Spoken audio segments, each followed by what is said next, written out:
Akarshan Films present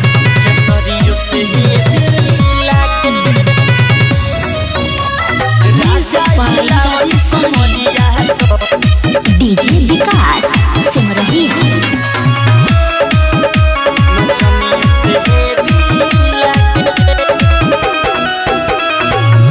चिहे काजल या काय अमर पाली बोलमुआ के ठुमका प बाजेला ताली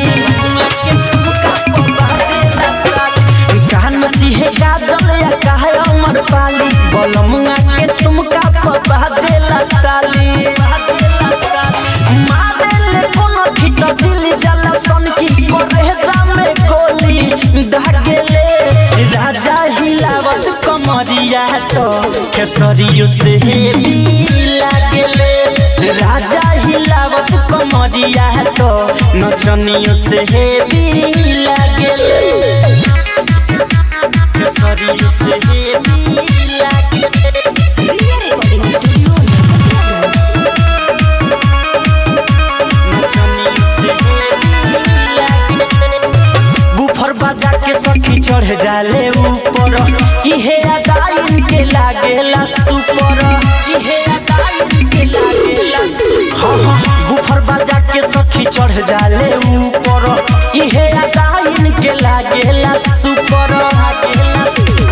धरेले बाजा तो मन होला ताजा एक घंटा लेना भागेले राजा हिलावत कमरिया तो केसरियो से भी लागेले राजा हिलावत कमरिया तो नचनियो से भी लागेले केसरियो से भी लागेले मिक्स बाय संजीव नचनियो से भी लागेले मंच के टंच सखी बारे कलाकार हो देखेला नाचिन के हो जाला मार हो देखेला नाचिन के हो जाला मार हो मंच के टंच सखी बारे कलाकार हो देखेला नाचिन के हो जाला मार हो जाला जीवन बवाली राम बलि जगावेले औरी जागेले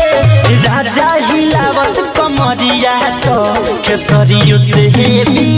लागेले राजा हिलावत कमरिया तो नचनियो से भी लागेले रिया रिकॉर्डिंग स्टूडियो नरकटियागंज।